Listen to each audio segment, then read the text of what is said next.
Hello friends, welcome to social science with Rinki. कैसे हैं आप? उम्मीद करती हूँ आप सभी अच्छे होंगे।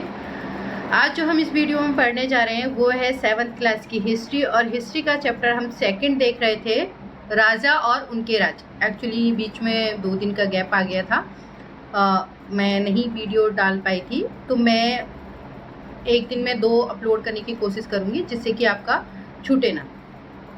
ठीक है, तो आज जो हम लास्ट टाइम हमने जो टॉपिक डिस्कस किया था इस वाले चैप्टर का, वो था हमारा भव्य मंदिर और कांस्य मूर्ति कला। ये हम टॉपिक डिस्कस कर चुके थे लास्ट टाइम कि वहाँ पर किस तरह से मंदिर बनाए जाते थे, कैसे जो वहाँ पर कांस्य मूर्तियाँ बनाई जाती थी। मूर्तियाँ सिर्फ मंदिरों में मतलब भगवानों की कहें या देवी देवताओं की ही नहीं होती थी, वहाँ पर जो नॉर्मल लोग अपनी भी मूर्तियाँ भी बनवाते थे। ये सारा कुछ हम लास्ट टाइम डिस्कस कर चुके थे। आज जो हमारा टॉपिक है वो हम देखने जा रहे हैं, हमारा है कृषि और सिंचाई। कि वहाँ पर अब देखो हम किसके बारे में बात कर रहे थे। हम चोल साम्राज्य पढ़ रहे थे, तो हमने पहले चोल साम्राज्य के जो मूर्ति कला, स्थापत्य कला वगैरह उसके बारे में पढ़ चुके थे। अब जो आज हम डिस्कस करेंगे वो है हमारा यहाँ पर चोल साम्राज्य का ही, जो आप देखेंगे कृषि और सिंचाई, कि वहाँ पर जो खेती की कैसे अरेंजमेंट किए गए थे, मतलब इरिगेशन का अरेंजमेंट कैसे किया गया था, ये एग्रीकल्चर का, कल्टीवेशन का किस तरह से अरेंजमेंट किया गया था, ये सारा कुछ हम इस वाले टॉपिक में पढ़ने वाले हैं।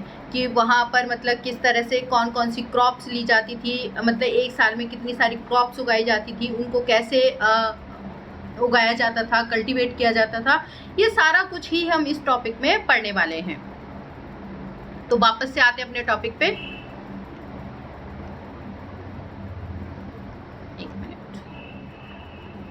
ये मूर्ति तो हमने लास्ट टाइम डिस्कस कर चुके थे, इसके बारे में देख चुके थे।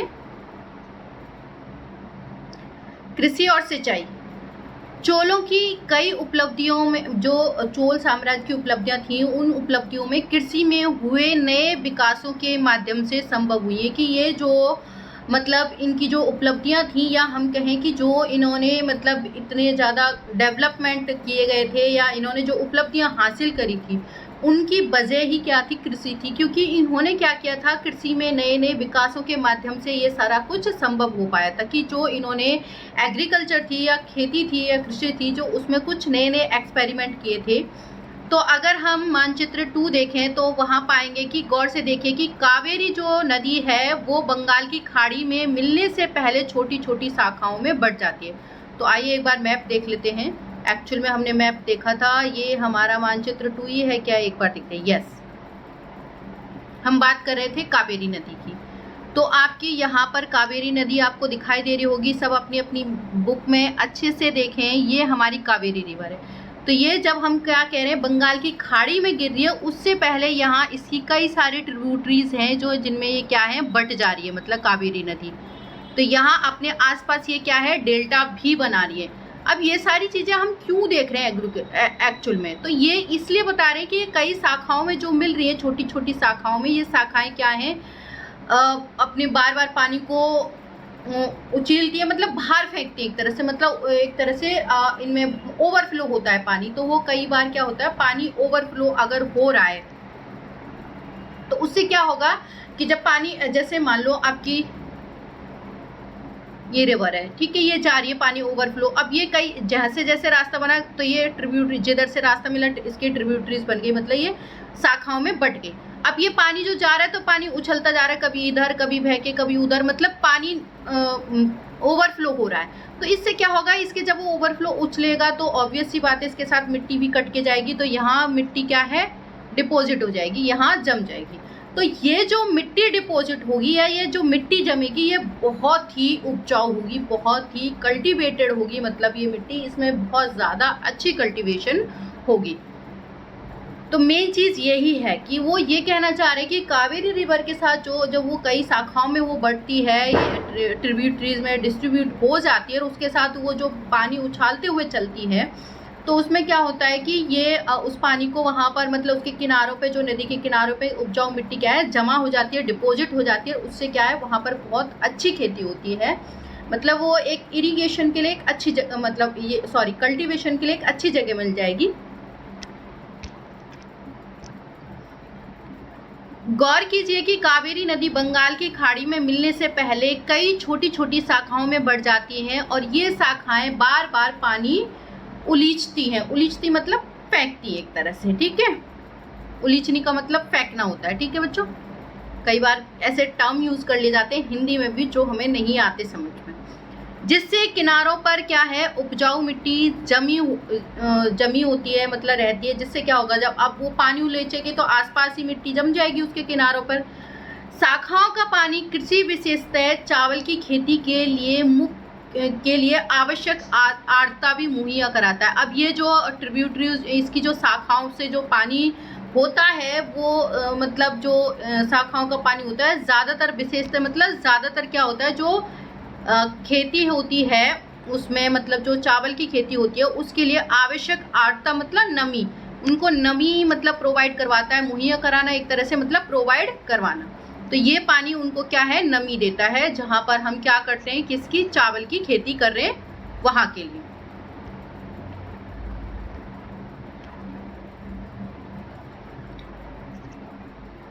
हालांकि तमिलनाडु से दूसरे हिस्से में कृषि पहले ही विकसित हो चुकी थी, कि हालांकि जो खेती है तमिलनाडु का जो दूसरे हिस्से थे उनमें ये खेती है, मतलब ये वाला खेती का जो सिस्टम है वो पहले से ही शुरू हो चुका था, विकसित हो चुका था, डेवलप हो चुका था।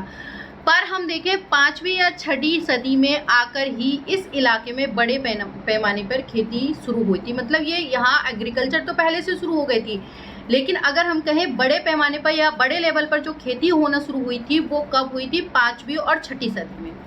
कुछ इलाकों में जंगलों को साफ कर दिया गया था। अब खेती करने के लिए क्या करेंगे, अब जब जगह नहीं होगी तो ऑब्वियस सी बात है जंगलों के, अब पहले ऐसे लोग खेती तो करते नहीं थे, जब धीरे धीरे उन्होंने खेती करना शुरू करी तो जंगल भी साफ करने शुरू किए थे।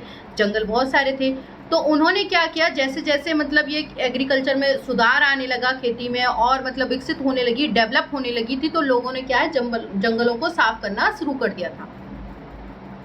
कुछ दूसरे इलाकों में जो जमीन है उनको समतल किया जाना था, कि मतलब और कई जगह पर मतलब ऐसी जमीन थी ना, जैसे ऊबड़ खाबड़ आप देखोगे, जैसे कहीं ऐसे ऐसे मतलब ऐसे ऊबड़ खाबड़ इस टाइप की कोई जमीन होगी, तो उनको खेती करने के लिए क्या किया गया था, उनको लेवल किया गया था या समतल किया गया था। डेल्टा क्षेत्रों में बाढ़ को रोकने के लिए तटबंध बनाए गए। अब जहां मतलब रिवर जा रही है, ये आपका डेल्टा कौन सा एरिया, जो नदी का रिवर मतलब ये बैंक होता है, इसका मतलब किनारा होता है, इसको हम डेल्टा कहते हैं। डेल्टा मतलब क्यों कहते हैं, क्योंकि जो नदी के द्वारा जो पानी बहा कर लाया जा रहा है, जो वो पानी उलीच रही है, उस पानी से यहाँ मिट्टी बह के जा रही है, यहाँ डिपोजिट हो रही है, जमा हो रही है, इसको हमने इस जगह को क्या कह दिया, डेल्टा कह दिया। तो यहाँ पर क्या है, हमेशा बाढ़ के मतलब हालात बने रहते हैं, क्योंकि पानी तो बाहर निकल के जा रहा होता है, ओवरफ्लो होता जा रहा है। तो इसको रोकने के लिए यहाँ पर क्या किए गए थे, तटबंध। तटबंध क्या करेंगे, अब वो इस जगह से क्या करेंगे, पानी इधर बह के और मतलब इधर उधर ना चला जाए, इसलिए यहाँ पर दीवार बना दी जाती थी। तो ये क्या हो गए, तटबंध हो गए।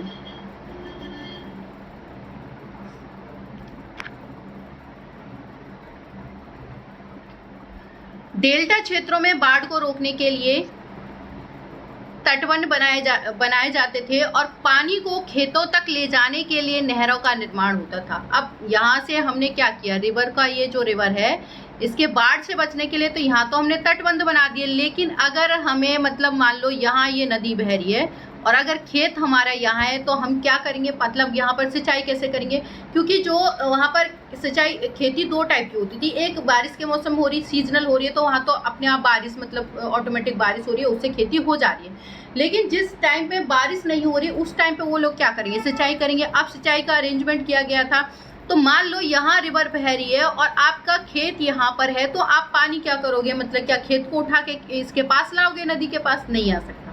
हम क्या करेंगे, पानी को यहाँ ले जाने का अरेंजमेंट किए गए। तो यहाँ पर नहरों का अरेंजमेंट, जैसे इसको मोड़ दिया, इसका रास्ता इस तरफ कर दिया, या बीच में से ऐसे इसका आधा पानी इधर डाइवर्ट कर दिया, मतलब इस तरह से नहरों का अरेंजमेंट किया गया, नहरों को निकाला गया ताकि वो सिंचाई करे और सिंचाई से क्या हो, वहाँ पर अच्छी सी फसल हो जाए। तो इसलिए वहाँ पर सिंचाई की अरेंजमेंट किए जाते थे। खेतों तक ले जाने के लिए नहरों का निर्माण होता था और कई क्षेत्रों में एक साल में 2 फसलें उगाई जाती थी। मतलब जो क्षेत्र थे उनमें कई क्षेत्रों में एक साल में ही 2 फसल ले ली जाती थी, 2 क्रॉप, मतलब एक बारिश के टाइम में हो जाती थी, दूसरी सिंचाई के अरेंजमेंट से हो जाती थी। कई जगहों पर फसलों की सिंचाई कृत्रिम रूप से करना ज़रूरी था, कि मतलब ऐसी कई जगह पे जहाँ बारिश नहीं हो रही है तो कृत्रिम रूप से मतलब हम मतलब जो इंसान है नहरों से पानी ले जा करके और वहाँ पर क्या है खेती कर रहा है, तो वो एक तरह से क्या हो गया, कृत्रिम हो गया, क्योंकि हमने ही बनाया। अब बारिश तो हो नहीं रही तो हमने क्या किया, पानी का अरेंजमेंट कर दिया, वहाँ पर हम नहर को ले गए, तो कृत्रिम रूप से भी करना ज़रूरी होता था। सिंचाई के लिए कई पद्धतियां अपनाई गई। अब खेती के लिए कई पद्धतियां अपनाई गई। नहर ले जाके गए, कुएं खुदवाए ताकि उनके आसपास कुएं से, जो आपने देखा वो पहियों के जरिए, जिसे हम पहले रेटक वगैरह बोलते थे, उनसे पानी निकाला जाता था। आज के टाइम तो खैर कुएं नहीं है, नलकूप वगैरह है, हमारे जो समरसेबल पंप होते हैं, मोटर वगैरह होती है उनसे। लेकिन पहले के टाइम में कुएं होते थे और ज़्यादा गहरे, मतलब गहरे भी नहीं होते थे, उनमें पानी ऊपर ही आ जाता था, तो कुएं खुदवाए जाते थे सिंचाई के लिए। और उनसे मतलब बैल वगैरह को बांध के, कभी आप अपने जो बुजुर्ग हैं उनसे पूछना, आपको बहुत अच्छे से बताएंगे कि पहले खेती किस तरह से की जाती थी, क्या करते थे, कितनी मेहनत करनी पड़ती थी एक्चुअल में। उन बैलों के द्वारा उनको खींचा जाता था रेटक को, तो उसमें से पानी निकाला जाता था। ड्रम टाइप का होता था, उससे पानी निकाला जाता था, फिर खेतों में डाला था। कितनी मेहनत लगती थी, मतलब बहुत मुश्किल से सिंचाई की जाती थी उस टाइम। आज के टाइम पे थोड़े बस बटन क्लिक किया और बस आपका पानी मोटर चल गई, ऐसा नहीं था पहले। तो कई जगहों पर कुएं खुदवाए गए हैं। कुछ अन्य जगहों पे बारिश के पानी को इकट्ठा करने के लिए विशाल सरोवर, मतलब ऐसे तालाब वगैरह बना दिए गए, जिससे कि पानी क्या है इकट्ठा हो जाए कृत्रिम से। जैसे चारों तरफ से मतलब पानी का ढलान एक ही साइड कर दिया, जिससे क्या होगा कि आपको बारिश का पानी वहाँ इकट्ठा हो जाएगा, बाद में आप सिंचाई के रूप में इस तरह से यूज़ कर लोगे। तो इस तरह से मतलब वहाँ पर सिंचाई का अरेंजमेंट किया गया था। ये जो पिक्चर है वो एक चोल कांस्य प्रतिमा है, जिसको कितनी सावधानी के साथ उसे बनाया गया है, अलंकृत किया गया है। गौर से देख लो कितने अच्छे से कैसी नक्काशी की गई है इस मूर्ति पर। सॉरी,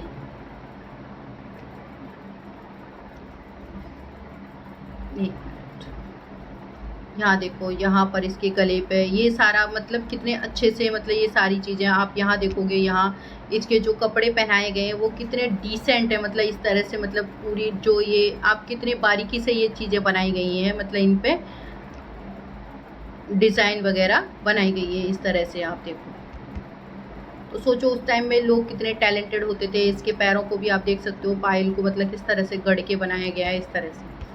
तो ये एक चोल साम्राज्य की क्या है, कांस्य प्रतिमा है। यहाँ एक सिंचाई का एक वो दे रखा है, पिक्चर दे रखा है। ये नवीं सदी का तमिलनाडु का एक जल द्वार है, जो हौज से नदी की शाखा में पानी के प्रवाह को उसके जरिए क्या है नियंत्रित करता है या कंट्रोल करता है। और इस पानी से खेत के नीचे जो है सींचे जाते हैं, मतलब इससे जो पानी का जो सिंचाई की जाती है। और जल पारंपरिक रूप से एक लकड़ी या धातु बाधा से, या और जो आमतौर पर पानी के जो स्तर है उसको नियंत्रित या नदी की नहरों में इस प्रभाव को संचालित करता है। ये पोल जो आपको दिखा रखा है यहाँ पर।